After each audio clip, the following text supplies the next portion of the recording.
نہ یہ جہان بن سکتا نہ وہ جہان بن سکتا.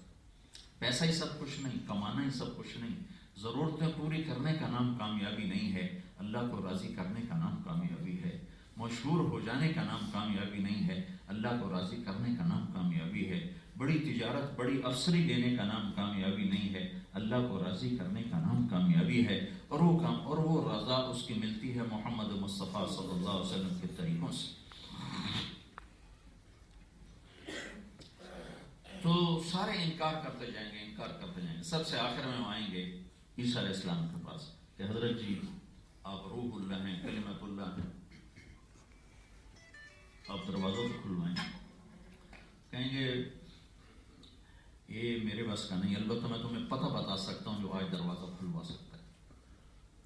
کہیں گے پتہ بتائیں. کہیں گے جاؤ محمد رسول اللہ کے پاس، ان کے سوا کوئی بھی نہیں کھلوا سکتا. تو سب سے آخر میں یہ سارا مجمع آئے گا حضرت محمد صلی اللہ علیہ وسلم کی خدمت میں اور آ کے عرض کرے گا یا رسول اللہ، یا حبیب اللہ، آپ ہمارے لیے جنت کا دروازہ کھلوائیں. تو آپ فرمائیں گے انا لہو، ہاں یہ میں ہی کروں گا، میں ہی کروں گا، میں ہی کروں گا. تو سارا مجمع کھڑا ہوا ہے تو آپ سجدے میں سب کے سامنے سجدے میں پڑھیں. آپ نے فرمایا میں اس وقت اللہ کی تعریف کروں گا، وہ تعریف کروں گا جو اللہ خود مجھے اس وقت الہام کرے. تو تعریف کرتے کرتے پھر اللہ تعالیٰ کی آواز ہے یا حبیبی یا محمد ارفع رأسک سل تعطى اشفع تشفع. اے میرے حبیب، اے محمد، سر اٹھا، مانگ ملے گا، شفاعت کر قبول ہوگی. تو آپ کہیں گے یا اللہ جنت کا دروازہ کھول. تو اللہ تعالیٰ فرمائیں گے تو افتتاح کر، تیرے ذریعے سے کھلے گا، اس کے بغیر نہیں کھل سکتا. تو آپ فرمائیں گے میں تیرا. تو جنت سے ایک سواری آئے گی، اس کے سبز پر ہوں گے زمرد کی، تو اسے اڑتی ہوئی آئے گی اور آ کر اللہ کے محبوب کے سامنے آ کے ایسے لینڈ کرے گی جیسے جہاز لینڈ کرتا. تو آپ اس کے اوپر تشریف فرما ہوں گے، سواری کھڑی ہو جائے گی. تو اس کی جو رسی ہے وہ ایسے زمین پر گر جائے گی، آپ کے ہاتھ میں نہیں ہوگی، ایسے زمین پر. زمین پر گرنے کا مطلب ہے کہ اب اس رسی کو کوئی اور پکڑ کے چلے گا. خود اللہ کے محبوب اس کو پکڑ کے اپنی سواری کو نہیں چلائیں گے، کوئی اور نصیبوں والا آنے والا ہے جو اس رسی کو پکڑ کے چلے گا. تو سارے پنجوں کے بل ہو جائیں گے اور ایسے دیکھیں گے، ایک دوسرے کو دیکھیں گے کہ اب کون آتا ہے، کون آتا ہے. تو اللہ کی طرف سے آواز آئے گی بلال حبشی کو باہر بلائے اور یہ رسی اس کو پکڑائی جائے. تو بلال رضی اللہ تعالیٰ عنہ وہ باہر آئیں گے اور اللہ کے نبی کی سواری کی رسی پکڑ کر آگے آگے چلیں گے. تو آپ نے فرمایا کہ میں سواری پر سوار ہوں گا اور بلال میری اونٹنے کی رسی پکڑ کر میرے آگے آگے چلے گا اور آپ جنت پہ جا کے دروازے پر جا کر ایسے 3 دستک دیں گے. تو اندر سے آواز آئے گی کون؟ تو آپ کہیں گے محمد رسول اللہ.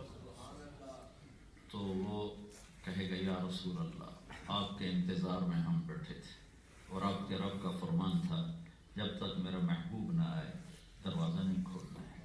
اور یا رسول اللہ اللہ کا حکم تھا میں خود اٹھ کے کھولوں، کسی اور سے نہ کھلواؤں. یہ جنت کا بڑا فرشتہ رضوان بول رہا ہوگا، پھر وہ خود دروازہ کھولے گا. تو آپ نے فرمایا سب سے پہلے میں داخل ہوں گا اور میرے ساتھ میری امت کے غریب لوگ آگے آگے ہوں گے. ماں غریب لوگ میرے ساتھ ہوں گے، میری امت کے فقراء.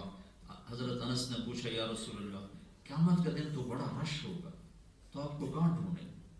تو آپ نے کہا کہ بغونی فی ضعفائکم، میں اپنی امت کے غریبوں کے ساتھ کھڑا ہوں گا، مجھے وہاں ڈھونڈنا جہاں میری امت کے فقیر ہوں گے میں وہاں موجود ہوں گا، مجھے وہاں ڈھونڈنا. تو آپ نے فرمایا جب میں جنت میں جاؤں گا تو میرے ساتھ میری امت کے غریب لوگ، فقیر لوگ میرے ساتھ ساتھ داخل ہوں گے. پھر آپ نے فرمایا میرے بعد سب سے پہلے جو جنت میں داخل ہونے والا ہے وہ ابو بکر ہے جس کو جنت کے 8 دروازے پکاریں گے.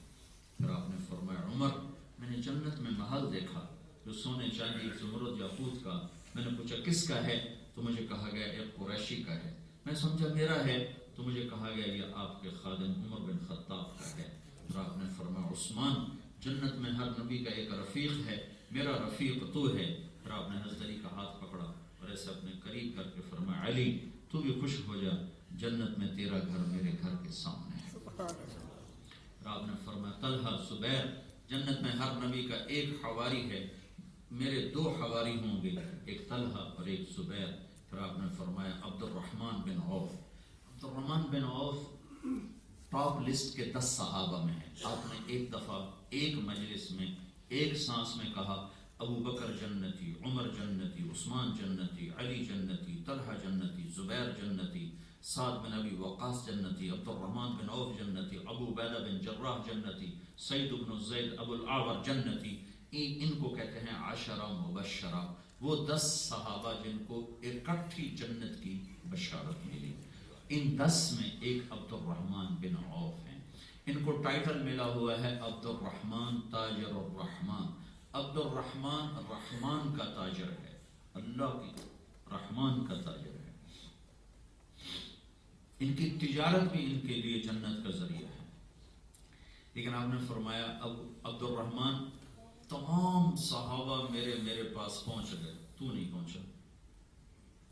تو مجھے ڈر لگا کہ عبد الرحمن کو تو جہنم لے گئے، سب سے آخر میں تو میرے پاس آیا.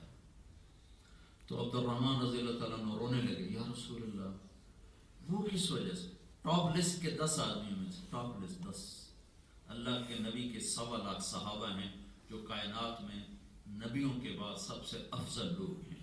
ان میں 10 آدمی ہیں جو 1.25 لاکھ میں سب سے افضل ہیں، ان میں 4 ہیں جو ان 10 میں سب سے افضل ہیں. تو ان 10 میں ایک عبد الرحمن ہیں، اور آپ فرما رہے ہیں عبد الرحمن تو سب سے آخر میں آئے. اور مجھے ڈر لگا کہ عبد الرحمن ہلاک ہو گیا. یا رسول اللہ کس وجہ سے؟ کہ حبست کا کثرت مالک، عبد الرحمن تیرے مال کی کثرت نے تجھے حساب میں پھنسا دیا. عبد الرحمن کے مال میں 1 پائی حرام نہیں، 1 پائی حرام نہیں، 1 پائی، 1 لقمہ حرام نہیں ہے، 1 لقمہ حلال. حضرت علی رضی اللہ تعالیٰ عنہ سے کسی سے اس شخص نے عرض کی امیر المومنین ایک جملے میں دنیا کی حقیقت بتائیں، ایک جملے. فرمایا حلالها حساب و حرامها عذاب. اس کو حلال کماؤ تو حساب دینا پڑے گا، اس کو حرام کماؤ تو جہنم کی آگ میں جلنا پڑے گا. یہ دنیا کی حقیقت ہے. تو کہنے لگے تو آپ نے فرمایا عبد الرحمن تیرے مال کی کثرت نے تجھے، جب ان کا انتقال ہوا تو 1000 گھوڑے تھے ان کے اسبل میں، 10,000 بکریاں تھیں، 1000 اونٹ تھے، اور سونے کی ٹائلز تھیں جن کو اولاد میں جب تقسیم کیا جانے لگا تو آریاں ٹوٹ